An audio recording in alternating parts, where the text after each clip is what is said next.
Compound epithelium is made up of more than one layer, multi-layered of cells and thus has limited role in secretion and absorption. So यहाँ पे compound epithelium ये एक और एक से ज़्यादा layer से बनी चुकी है, इसलिए इसको मल्टी लेयर्ड कहा गया है और इनका लिमिटेड रोल है सिक्रीशन और एब्जॉर्प्शन में. सो रेफर फिगर 7.3 कंपाउंड एपिथेलियम. सो देखिए मल्टी लेयर्ड सेल्स है और इनका फंक्शन जो है लिमिटेड है सिक्रीशन एंड एब्जॉर्प्शन के लिए. Okay, their main function is to provide protection against chemical and mechanical stress. So ये जो एपिथेलियम है, कंपाउंड एपिथेलियम है, इनका जो मेन फंक्शन है क्या करते हैं, ये प्रोटेक्शन प्रोवाइड करते हैं केमिकल और मैकेनिकल स्ट्रेस से. They cover the dry surface of the skin, the moist surface of the buccal cavity, pharynx and inner lining of the ducts of salivary gland and of pancreatic gland. सो ये क्या करते हैं कि ये dry surface of the skin को cover करते हैं, moist surface जो होता है बकल कैविटी को कवर करते हैं, firings and inner lining of ducts of salivary glands को कवर करते हैं एंड पेनक्रेटिक डक्ट्स को भी कवर करते हैं. सो इसके बाद में है all the cells in epithelium are held together in a little intercellular material. In nearly all animals tissue, specialized junction provide both structural and functional link between its individual cells. मतलब क्या कहा गया है कि एपिथेलियम है वो एक दूसरे को हेल्ड टुगेदर, एक दूसरे को पकड़ के है with the help of little intercellular material. Intercellular material मतलब सेल्स के बीच में जो मटेरियल है उसके वजह से वो एक दूसरे को चिपक के है, मतलब एक दूसरे को हेल्ड करके है. In nearly all animal tissues में स्पेशलाइज जंक्शन होते हैं, वो structural and functional links show करते हैं इंडिविजुअल सेल्स में. 3 types of cell junctions are found in the epithelium and other tissue. So 3 type के सेल जंक्शंस पाए गए हैं एपिथेलियम में और अदर टिश्यू में. वो है फर्स्ट है these are called as tight, adhering and gap junction. 3 junction है, tight junction, adhering junction and gap junction. So अभी टाइट जंक्शन के बारे में पढ़ते हैं. Tight junction help in stop substances from leaking across the tissue. अगर tissue के बीच में एक आधा सब्सटेंस लीक हो रहा है, इनको लीक होने से बचाने के लिए टाइट जंक्शन है. Adhering junction perform cementing to keep neighbouring cells together. So ये एडेरिंग जंक्शन क्या है कि ये नेबरिंग सेल्स को साथ में रखने के लिए इनमें सीमेंटिंग करते हैं, तो इन्हें कहा गया है एडेरिंग जंक्शन. गैप जंक्शंस में क्या है, they facilitate the cells to communicate with each other by connecting the cytoplasm of adjoining cells for rapid transfer of ion, small molecules and sometime big molecules. So ये gap junctions है, ये दोनों cell के बीच में gap produce करता है क्योंकि उनमें का साइटोप्लाज्म एक्सचेंज हो, सेल्स एडजॉइनिंग सेल्स में साइटोप्लाज्म जो होता है वो एक्सचेंज हो पाए और rapid transfer of ion, ion का ट्रांसफ़र रैपिड हो और स्मॉल मॉलिक्यूल्स का ट्रांसफ़र हो, कभी कभार लार्ज मॉलिक्यूल का ट्रांसफ़र हो, इसलिए गैप जंक्शन दिया गया है. सो कंपाउंड टिश्यू में फिर एक बार देखते हैं कि ये एक और एक से ज़्यादा लेयर से बना है, मल्टी लेयर्ड है, इनका रोल लिमिटेड है एब्जॉर्प्शन और सिक्रीशन में और इनका मेन फंक्शन क्या है, ये प्रोटेक्शन प्रोवाइड करता है फ्रॉम केमिकल और मैकेनिकल स्ट्रेस से और ये ड्राई स्किन पे होता है, moist surface of buccal cavity में पाया गया है, pharynx and inner lining of ducts of salivary gland में पाया गया है and pancreatic duct में. So all the cells of epithelium are held together with intercellular material. In nearly all animal tissues, specialized junction provide both structural and functional links between its individual cells. इसमें 3 types of cell junctions है, tight junction, adhering junction and gap junction. अगर tight junction में देखा जाए जो cells है, tight junction help to stop substances from leaking across the tissue. So tight junction की वजह से टिश्यू में का जो सब्सटेंस है वो लीक नहीं हो पाता है. एडरिंग जंक्शन मतलब क्या, दे परफॉर्म सीमेंटिंग, दो नेबरिंग सेल को पास में लाने के लिए दोनों के बीच में सीमेंटिंग फॉर्म करता है, वो एडरिंग जंक्शन है. और गैप जंक्शन जो है वो फैसिलिटेट करते cells to communicate with each other by connecting their cytoplasm. तो गैप जंक्शन क्या है, सेल्स एक दो सेल्स को कम्युनिकेट करते हैं एक दूसरे के साथ में ताकि उनमें का साइटोप्लाज्म एक्सचेंज हो, ट्रांसफ़र ऑफ आयन जल्दी हो, स्मॉल मॉलिक्यूल्स का एक्सचेंज हो, बिग मॉलिक्यूल्स का एक्सचेंज हो, इसके लिए गैप जंक्शन दिया गया है. Okay. Connective tissue is the most abundant and widely distributed in the body of complex animal. So जो connective tissue है वो बहुत ज़्यादा इसमें है और widely distributed है अपने complex animals में. They are named connective tissue because of their special function of linking and supporting the other tissues and organs of the body. तो इनका नाम connective tissue क्यों रखा गया है? क्योंकि उनका function special है, क्योंकि वो link करते हैं एक दूसरे को, इसलिए. They range from soft connective tissues to specialized cell types which include cartilage, bone, adipose and blood. So इनमें cartilages है, bones है, adipose है और blood है. In all the connective tissue except blood, the cells secrete fibers of structural proteins called as collagen और elastin.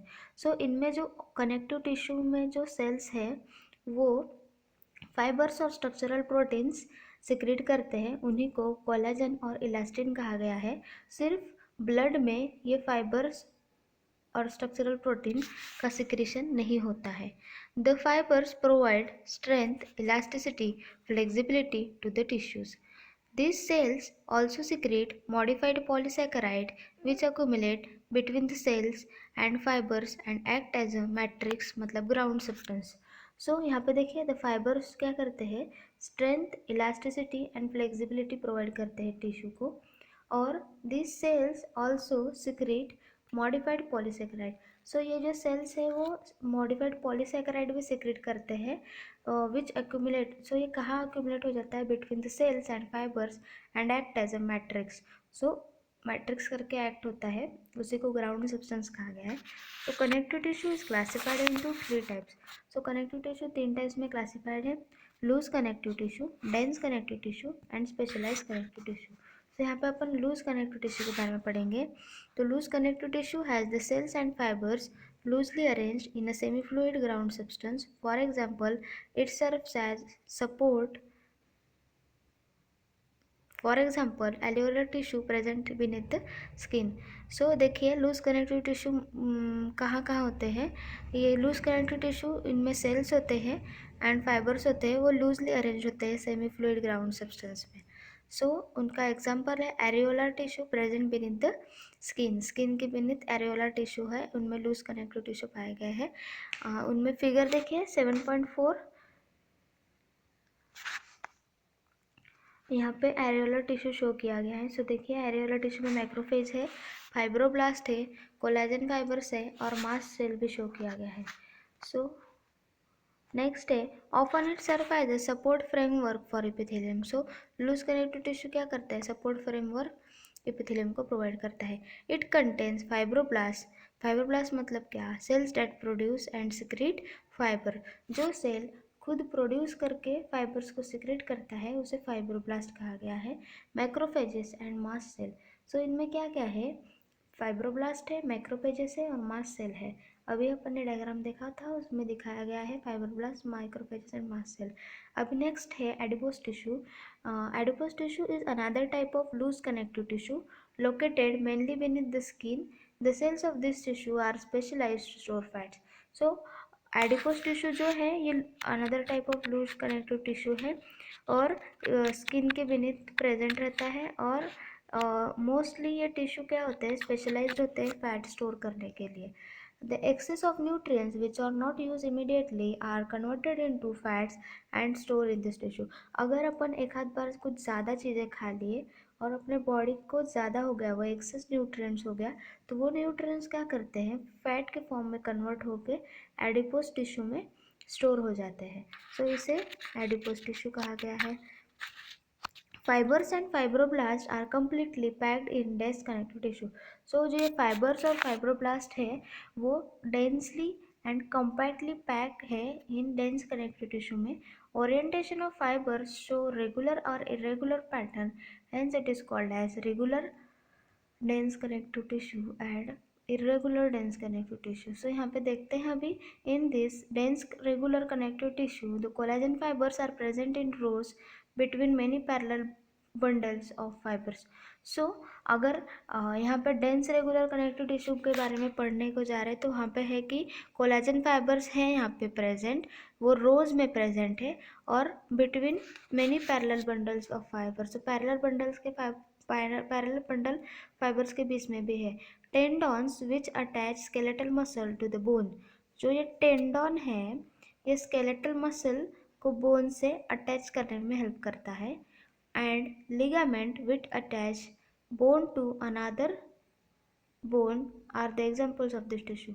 So ligaments and tendon का example है dense regular connective tissue का। तो यहाँ पे टेंडॉन जो देखा जा रहा है ये टेंडॉन है, स्केलेटल मसल को बोन से कनेक्ट कर रहा है, और जो लिगामेंट है वो एक बोन को दूसरी बोन से कनेक्ट कर रहा है, वो लिगामेंट से।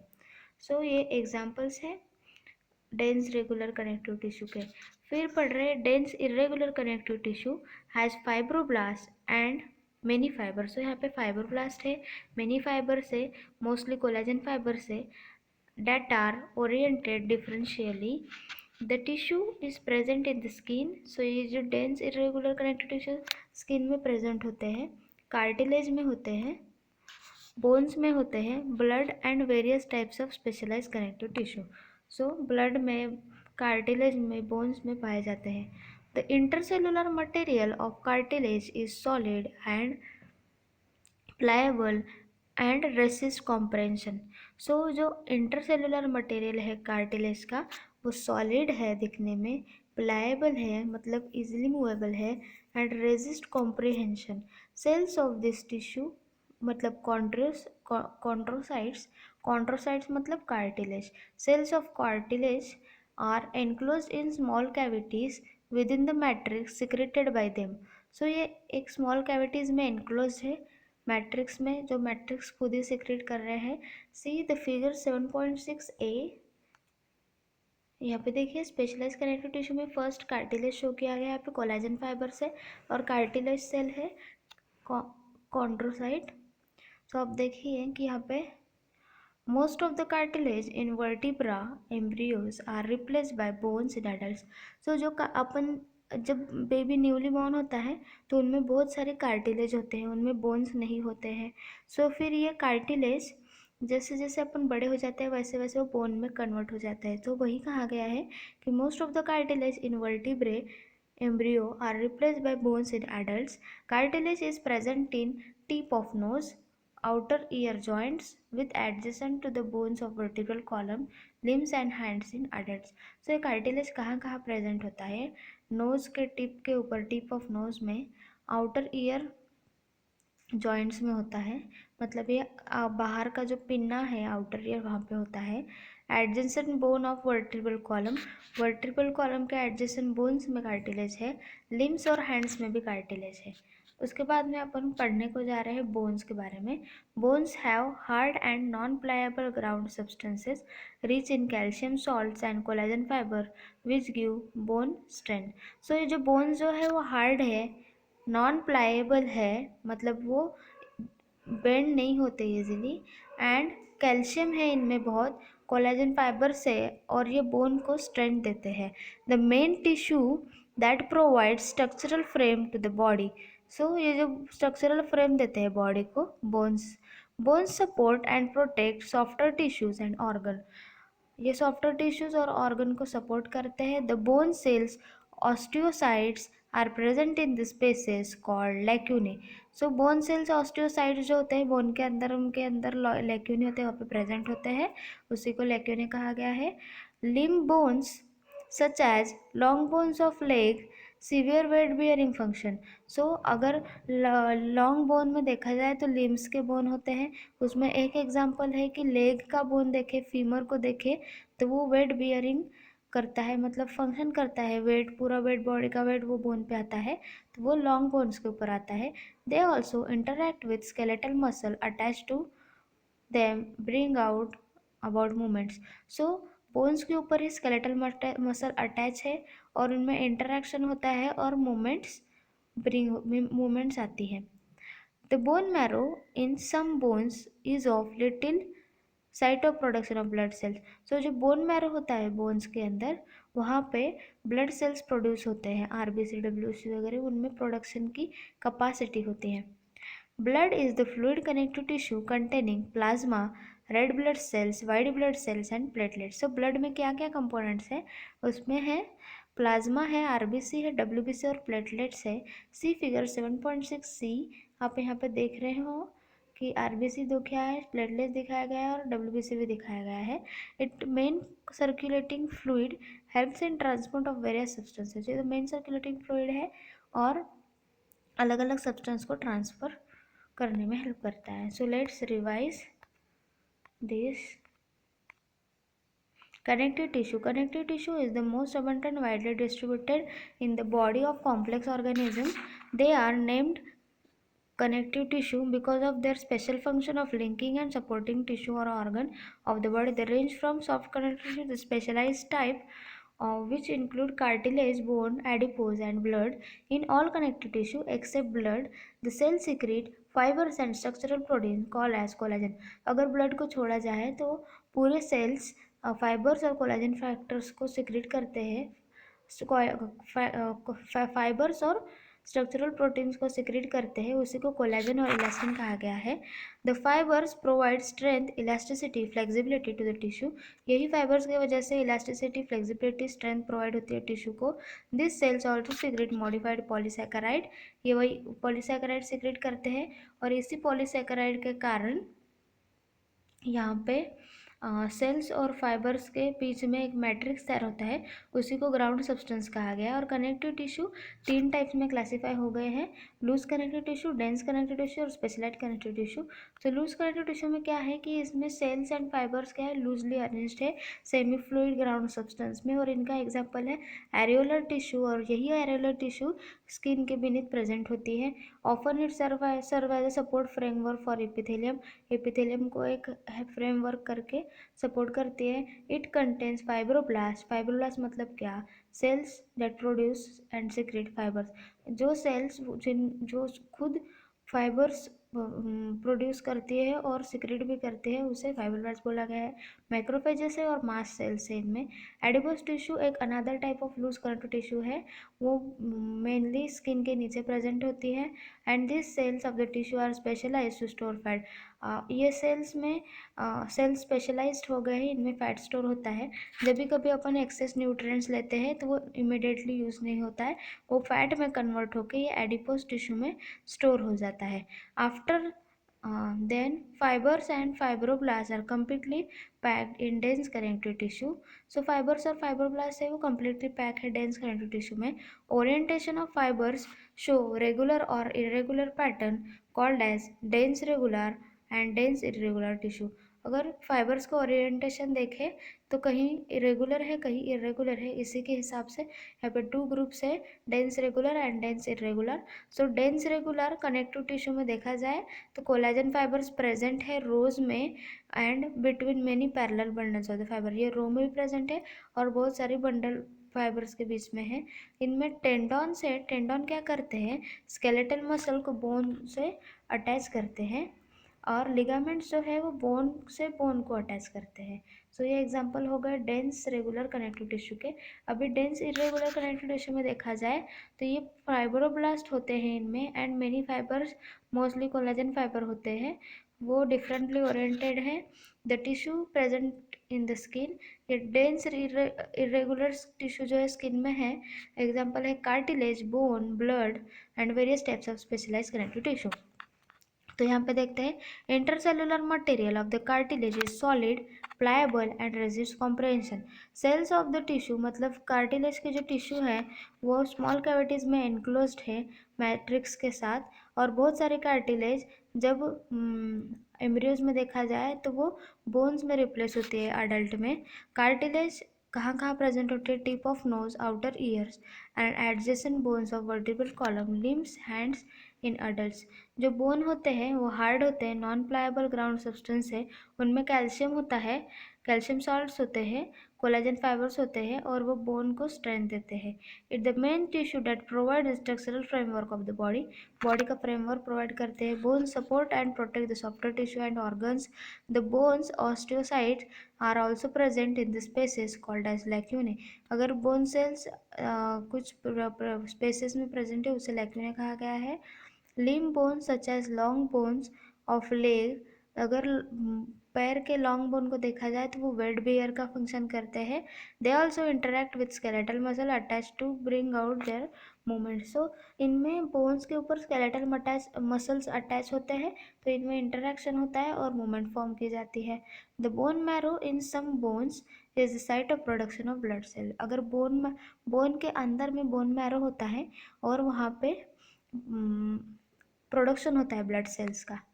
उसके बाद में है blood is a fluid connective tissue. उनमें प्लाज्मा है, आरबीसी है, डब्ल्यूबीसी और प्लेटलेट्स है। इनका main function conduction of fluid, circulating fluid, help in transport and various substances. Muscle tissue. Each muscle is made up of many long cylindrical fibers arranged in parallel rays. These fibers are composed of numerous fine fibrils called as myofibrils. So यहाँ पे जो muscles है ये made up of many long cylindrical fibres, ये long cylindrical fibres से बने हुए हैं और पैरेलली अरेंज है एक दूसरे के साथ में। इनका अरेंजमेंट पैरेलल अरेंजमेंट है। और ये फाइबर्स जो है इनमें फाइब्रिल्स होते हैं, fine fibrils thread like structure होते हैं, तो उसे मायोफाइब्रिल्स कहा गया है। मसल फाइबर कॉन्ट्रैक्ट मतलब शॉर्टन हो जाते हैं in response to the stimulus and relax, lengthen and return to their uncontracted state in coordinated fashion. अगर मसल्स को स्टिमुलस देते हैं तो वो मसल कॉन्ट्रैक्ट होती है मतलब शॉर्टन होती है। अगर स्टिमुलेशन को हटा देते हैं तो वो नॉर्मल अनकॉन्ट्रैक्टेड स्टेट में रिटर्न आ जाती है, मतलब उनका लेंथ बढ़ जाता है।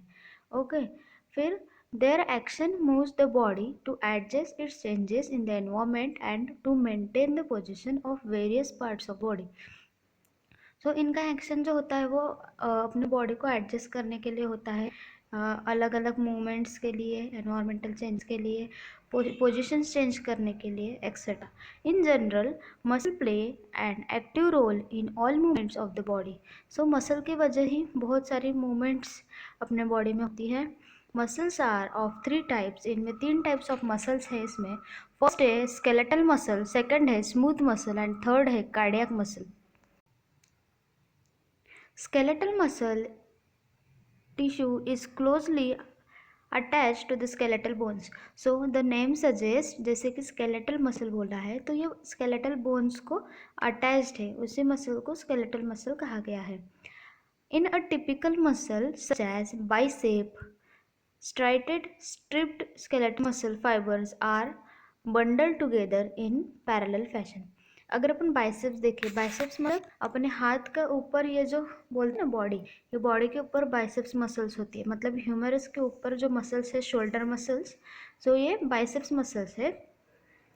और ये बाइसेप्स मसल्स को अगर देखा जाए तो उनमें स्ट्राइटेड अपीयरेंस है मसल के अंदर, तो वो स्ट्राइशन जो है वो फाइबर से वो पैरेलल फैशन में अरेंज है। सो आप फिर 7.7a देखिए, यहाँ पे देखिए द मसल टिश्यू शो किया गया है, उनमें skeletal striated muscle tissue show गया है। सो आप देखिए यहाँ पे स्ट्राइशन दिख रहे हैं अपन को, स्ट्राइशन मतलब थ्रेड लाइक स्ट्रक्चर है मसल के ऊपर, उसी को स्ट्राइशन कहा गया है। और इनमें न्यूक्लियस देखिए कैसे है, और मसल देखो स्ट्रेट और स्ट्राइटेड है। ओके, सो फिर इसमें अ sheath of tough connective tissue encloses several bundles of muscle fibre. So tough connective tissue इनके ऊपर कवर करते हैं मसल फाइबर्स को। ये जो मसल बंडल्स है इनके ऊपर टफ कनेक्टिव टिश्यू का एक कवरिंग होता है। इसके बाद में है smooth muscle. Smooth muscle fibre taper at both end, fusiform and do not show striation. सो अब देखिए डायग्राम में, बी डायग्राम देखिए 7.7 फिगर में। सो ये जो है स्मूथ मसल्स है, ये फ्यूजिफॉर्म शेप के हैं और इनमें स्ट्राइएशंस नहीं होते। जैसे अपन मसल स्केलेटल मसल में स्ट्राइएशन देखे थे, वैसे स्मूथ मसल में स्ट्राइएशंस नहीं हैं। और the cell junction hold them together and they are bundle together in a connective tissue sheet. So cell junctions इन्हें एक साथ में होल्ड करके रखता है और वो एक बंडल में होते हैं और उनके ऊपर कनेक्टिव टिश्यू शीट भी होती है कवर करके लिए। The wall of internal organs such as blood vessels, stomach, intestine contain this type of muscle tissue. So अगर अपन को जानना है कि स्मूथ मसल कहाँ कहाँ प्रेजेंट है, तो स्मूथ मसल ब्लड वेसल्स में होती है, स्टमक में होती है, इंटेस्टाइन्स में होती है और उनमें स्टमक में होती है, इंटेस्टाइन में होती है और ब्लड वेसल्स में ये स्मूथ मसल पाए जाते हैं। Smooth muscles are involuntary. So ये जो स्मूथ मसल्स है ये इनवॉलेंटरी है। मतलब क्या है, इनका जो फंक्शनिंग है अपन खुद से कंट्रोल नहीं कर सकते, can not be control by our will, so they are called involuntary. Involuntary का मतलब क्या है कि इनका जो फंक्शन है वो खुद ही खुद कर लेते हैं, अपन उन्हें कंट्रोल नहीं कर सकते। As their functioning can not be directly controlled. So खुद अपन इनके फंक्शन कंट्रोल नहीं कर सकते, इसलिए स्मूथ मसल्स वॉलेंट्री है। अगर स्मूथ मसल अभी स्टमक में है, ब्लड वेसल्स में है, इंटेस्टाइन में है, अगर उन मसल को कॉन्ट्रैक्ट होने का रहा तो अपन खुद उनको जाके कॉन्ट्रैक्ट नहीं करा सकते ना। जैसे कि अभी बाइसेप्स के मसल्स है, जो स्केलेटल मसल है, इनको कॉन्ट्रैक्शन करने का रहा तो अपन अपना हाथ हिलाएंगे या उसको मूवमेंट करेंगे तो वो कॉन्ट्रैक्शन होगा उनका और रिलैक्सेशन भी होगा। अगर यही मसल अगर स्मूथ मसल होता जो इंटेस्टाइन में है, ब्लड वेसल में, उनका कॉन्ट्रैक्शन अपने विल से पॉसिबल नहीं है, मतलब अपन खुद नहीं कर सकते, इसलिए वो इनवॉलेंटरी है। We usually are not able to make it contract merely by thinking about it as we can do with skeletal muscles. मतलब क्या बोला गया है कि हम इन्हें खुद से कॉन्ट्रैक्ट नहीं कर पा सकते। जैसे कि अपन स्केलेटल मसल के बारे में थिंक करें या कहीं उठ के जाना हो या कोई चीज़ को होल्ड करना हो तो मसल शॉर्टन हो जाती है, कॉन्ट्रैक्ट होती है। तो सो एक स्केलेटल मसल में पॉसिबल है, मतलब वो वॉलेंटरी है। अगर स्मूथ मसल के बारे में देखें तो वो अपने थिंकिंग के हिसाब से नहीं वर्क कर पाते, इसलिए वो इनवॉलेंटरी है। उसके बाद में जो है cardiac muscle. Cardiac muscle contractile tissue present only in the heart. So cardiac muscle जो है सिर्फ हार्ट में होती है, जैसे कि कार्डियक से नेम सजेस्ट हो रहा है कि हार्ट के मसल्स है और सिर्फ हार्ट ही प्रेजेंट होते हैं। Cell junction fuse the plasma membrane of cardiac muscle cells and make them stick together. अगर ये सेल जंक्शन जो होते हैं वो प्लाज्मा मेम्ब्रेन्स होते हैं उसमें, और ये प्लाज्मा मेम्ब्रेन से ही ये कार्डियक सेल्स एक दूसरे के साथ स्टिक, मतलब एक दूसरे के साथ में बंधे हुए हैं। कम्युनिकेशन जंक्शंस मतलब intercalated disc at some fusion points allow the cell to contract as a unit, that is when one cell receives a signal to contract, its neighboring cell also stimulated to contract. So ये cardiac muscles में intercalated disc है और intercalated disc के वजह से इनका communication होता है। जैसे कि एक मसल को स्टिमुलस मिल गया कॉन्ट्रैक्ट होने के लिए तो उसके साथ के सभी मसल्स को स्टिमुलस जाता है कॉन्ट्रैक्शन का। सो अब देखिए यहाँ पे फिगर 7.7c में दिखाया गया है। सो देखिए कार्डियक मसल में भी स्ट्राइएशन शो किया गया है, उनमें भी न्यूक्लियस है और इनके जंक्शन के बीच में एडजेसेंट सेल है। सो आप देखिए, और ये मसल एक दूसरे के साथ में कनेक्टेड है, मतलब कम्युनिकेटिंग है, इंटरकैलेटेड डिस्क है इन लोगों में। इसलिए और इधर वाले मसल को कॉन्ट्रैक्शन मिला तो पूरा मसल ही कॉन्ट्रैक्ट हो जाएगा, नेबरिंग सेल्स भी कॉन्ट्रैक्ट हो जाएंगे। ओके, सो एक बार इन्हें रिवाइज करते हैं। Muscle tissue, each muscle is made up of many long cylindrical fibres arranged in parallel rays. अपन को पता है कि हर एक मसल लॉन्ग सिलेंड्रिकल फाइबर से बना हुआ है और यही लॉन्ग सिलेंड्रिकल फाइबर्स पैरेलल रे में अरेंज्ड है। This fibres are compose of numerous fine fibrils, इन्हीं को मायोफाइब्रिल्स कहा है। यही फाइबर्स में न्यूमरस फाइन फाइब्रिल्स है, इन्हीं को मायोफाइब्रिल कहा गया है। मसल फाइबर कॉन्ट्रैक्ट, जब मसल फाइबर कॉन्ट्रैक्ट होती है मतलब शॉर्टन होती है, विथ रिस्पॉन्स टू स्टिमुलस। अगर मसल को स्टिमुलस दे रहे हैं तो वो कॉन्ट्रैक्ट होते हैं, कॉन्ट्रैक्ट हुई मतलब मसल शॉर्ट हुई। अगर उन्हीं को रिलैक्स करने का रहा तो वो रिलैक्स होने के बाद उसकी लेंथ बढ़ जाती है and return to uncontracted state in coordinated fashion. और फिर वो अपने नेचुरल मतलब नॉर्मल स्टेट पे चली जाती है, मतलब अनकॉन्ट्रैक्टेड स्टेट पे जाती है। उसके बाद में the action moves the body to adjust to the change in the environment and to maintain the position of various parts of the body. In general, muscle play an active role in the movements of body. The muscles are of three types. So type के muscles है इसमें, skeletal muscle, smooth muscle, cardiac muscle. Skeletal muscle में देखा जाए तो ये closely attach to skeletal muscle है और ये मसल्स जो होते हैं ये बाइसेप्स में पाए जाते हैं। उनमें स्ट्राइटेड अपीयरेंस है। बंडल ये बंडल में होते हैं पैरेलल फैशन में। A sheet of tough connective tissue encloses the bundle of the muscle fibre. तो मसल फाइबर को एक टफ कनेक्टिव टिश्यू एनक्लोज करके। सो आप देखिए यहाँ पे फिगर 7.7 में डायग्राम में दिखाया गया है स्केलेटल मसल। सो आप देखिए स्ट्राइशंस है उनमें, न्यूक्लियस देखिए उनका। और the smooth muscle, next muscle है स्मूथ मसल। उनके फाइबर्स जो है वो टैपर करते हैं बोथ एंड पे, फ्यूजिफॉर्म है। सो क्वेश्चन यहाँ से पूछ सकते हैं कि स्मूथ मसल कैसे होते हैं, वो फ्यूजिफॉर्म अपीयरेंस के होते हैं, टैपर है बोथ एंड को। देखिए आप डायग्राम में। सो ये मसल देखिए टैपरिंग एंड्स है उनके दोनों की तरफ से। सो बीच में थी है पर एंड्स की तरफ वो नैरो हो चुके हैं, मतलब टैपरिंग एंड से, इसीलिए उनको फ्यूजिफॉर्म बोला है। डो नॉट शो स्ट्राइशन, सबसे इंपॉर्टेंट पॉइंट यही है स्मूथ मसल का, यहाँ पे स्ट्राइशंस नहीं है। Cell junctions hold them together and they are bundle together in a connective tissue. So cell junctions है, इनमें एक दूसरे को पकड़ के रहते हैं और यहाँ पे स्ट्राइशंस नहीं है। दूसरी बात बोले तो इनमें कनेक्टिव टिश्यू शीथ है, इनके ऊपर कनेक्टिव टिश्यू शीथ का कवरिंग है।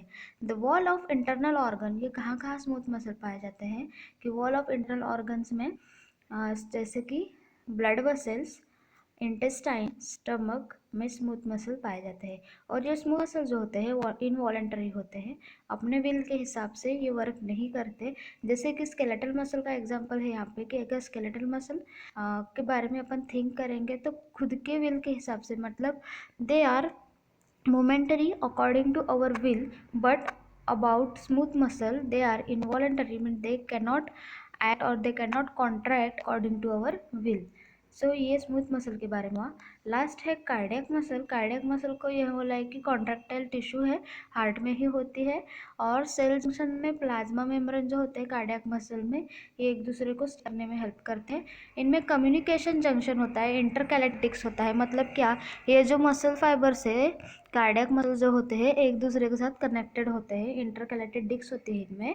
और at some fusion points allow the cell to contract unit, मतलब एक सेल को अगर अपन सिग्नल दे रहे हैं कॉन्ट्रैक्शन के लिए तो बाकी के आजू बाजू के नेबरिंग सेल्स भी स्टिमुलेटेड होकर कॉन्ट्रैक्ट हो जाती है। सो बोला है when one cell receives a signal to contract its neighbouring are also stimulated to contract.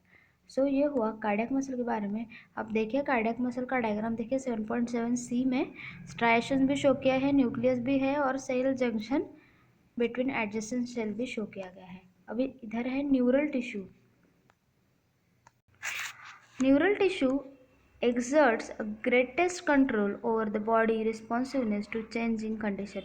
अगर न्यूरल टिश्यू के बारे में पढ़े तो यहाँ पे अपने बॉडी के ऊपर सबसे ज़्यादा ग्रेटेस्ट कंट्रोल है, अपने बॉडी को कंट्रोल कर रहा है, मतलब ये न्यूरल टिश्यू है।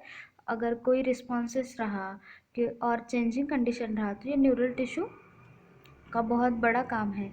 So neurons the unit of neural system are excitable cell. So अगर न्यूरॉन जो है ये यूनिट ऑफ न्यूरल सिस्टम है और ये एक्साइटेबल सेल्स है। देखिए फिगर 7.8 में neural tissue neuron with neuroglia show किया गया है। सो देखिए बॉडी शो की गई है। सबसे पहले यहाँ पे देखिए कि सेल बॉडी है बीच में, उसके साथ सेल बॉडी है, बीच में न्यूक्लियस है, उसके जो थ्रेड्स दिखाई दे रहे हैं बारीक बारीक वो डेंड्राइट है, न्यूरोग्लिया शो किया गया है और एक्सॉन भी शो किया गया है उधर ऊपर की तरफ। सो देखिए ये इसके पहले भी हमने बहुत बार ये डायग्राम पढ़ चुका है। तो यहाँ पे देखिए बीच में न्यूक्लियस है, न्यूक्लियस के साइड में जो है वो सेल बॉडी है, सेल बॉडी के ऊपर ये थ्रेड लाइक स्ट्रक्चर्स है, उसी को डेंड्राइट कहा गया है। और उधर से नीचे में इलोंगेशन, नीचे में एक्सटेंशन है वो एक्सॉन का है, उसे एक्सॉन कहा गया है। ओके, तो यहाँ पे पढ़ेंगे neuroglia make up more than 1/2 of the volume of neural tissue in the body. तो ये जो न्यूरोग्लिया दिखाई दे रहा है डायग्राम में, तो ये क्या कहता है, एक और एक से ज़्यादा, मतलब make more than 1/2 of the volume of neural tissue in the body, मतलब 1/2 वॉल्यूम बॉडी का कवर करता है। न्यूरोग्लिया जो है ये 1/2 से ज़्यादा वॉल्यूम न्यूरल टिश्यू का कवर करता है बॉडी में। When neuron is suitably stimulated, an electrical disturbance is generated which swiftly travels along its plasma membrane. Arrival of the disturbance at neuron endings or output zone triggers events that may cause stimulation or inhibition of adjacent neurons and other cells. So यहाँ पे क्या बोला गया है, अगर neuron को अपन stimulation दे रहे हैं तो इलेक्ट्रिकल डिस्टर्बेंस प्रोड्यूस हो रहा है और उसकी वजह से ये ट्रैवल हो रहा है प्लाज्मा मेम्ब्रेन से। और arrival of disturbances of neuron ending, जैसे कि न्यूरॉन एंडिंग तक डिस्टर्बेंस गया, और output zone triggers the event that में कॉज, और उसी के वजह से यही अगर सिग्नल एक्सॉन से होके पूरा एंड तक गया तो फिर वो जहाँ जहाँ न्यूरॉन्स है वहाँ वहाँ स्टिमुलेशन होता है या तो फिर इनहिबिशन होता है एडजेसेंट न्यूरॉन्स का एंड अदर सेल्स। तो इसके बारे में डिटेल स्टडी अपन चैप्टर नंबर 31 में पढ़ेंगे। तो एक बार इसे रिवाइज करते हैं। अगर neural tissue exert greatest control over the body responsiveness at changing condition. Yes, अपने बॉडी के रिस्पॉन्सिवनेस और चेंजिंग कंडीशन में न्यूरॉन सिस्टम का बहुत बड़ा काम है। Neurons are the unit of neural system, और ये न्यूरॉन्स जो है ये एक्साइटेबल सेल्स है। The neuroglia cell which constitute rest of the neural system protect and support the neuron. So neuroglia जो है ये न्यूरॉन को प्रोटेक्ट और सपोर्ट करने का काम करते हैं। सो आप डायग्राम में देखिए न्यूरोग्लिया शो किया गया है, सेल बॉडी है, उनके साथ में न्यूक्लियस है, डेंड्राइट भी है और एक्सॉन भी है। सो न्यूरोग्लिया का काम क्या था कि ये प्रोटेक्ट और सपोर्ट करता है न्यूरॉन्स को। Neuroglia make up more than 1/2 of the volume of neural tissue in the body. Then when a neuron is suitably stimulated, अगर न्यूरॉन को स्टिमुलेशन मिल रहा है तो इलेक्ट्रिकल डिस्टर्बेंस प्रोड्यूस हो रहा है और वो ट्रैवल होके प्लाज्मा मेम्ब्रेन तक जा रहा है। फिर जैसे डिस्टर्बेंस अराइवल हो गया न्यूरल एंडिंग के तरफ तो वो आउटपुट और ट्रिगर जोन में जाता है और इसी से वजह से स्टिमुलेशन और इनिबिशन होता है न्यूरॉन्स का। Arrival of disturbance at neuron endings or output zone triggers the event that may cause stimulation or inhibition of adjacent neuron and the other cells. So क्या बोल रहा है, अगर न्यूरल डिस्टर्बेंसेस प्रोड्यूस होने के बाद में तो ये एक तो स्टिमुलेशन करेगा, कोई चीज़ को स्टिमुलेट करेगा, या तो फिर इनिबिट करेगा एडजेसेंट न्यूरॉन को सेल्स की तरफ पास होने से पहले। सो ये हुआ न्यूरल टिश्यू। यही न्यूरल टिश्यू के बारे में अपन डिटेल स्टडी करेंगे चैप्टर नंबर 21 में। सो इसके बाद में है ऑर्गन और ऑर्गन सिस्टम। सो यहाँ पे बहुत जनरल इन्फॉर्मेशन दिया गया है। और जैसे कि एग्जांपल है, our heart consist of all 4 types of tissue, जैसे कि इपिथेलियल, कनेक्टिव, मस्कुलर और न्यूरल टिश्यूज होते हैं इनमें। और बेसिक चीज़ें हैं, basic tissue mentioned above to organize that all the forms which in turn associated with organ system in multicellular organism, such as organization in essential for efficient or better coordinated activities. So यही एक basic चीज़ें बताई गई है इसमें। सो इसके बाद में जो है अपन अर्थवॉर्म के बारे में स्टडी कर रहे हैं। सो सिर्फ ऑर्गन और ऑर्गन सिस्टम में एक ही दिया है, एग्जांपल दिया है हार्ट में ऑल टाइप्स ऑफ टिश्यूज होती है, epithelial, connective, muscular and neural tissue, चारों तरफ साइड की टिश्यू इनमें पाई गई हैं। और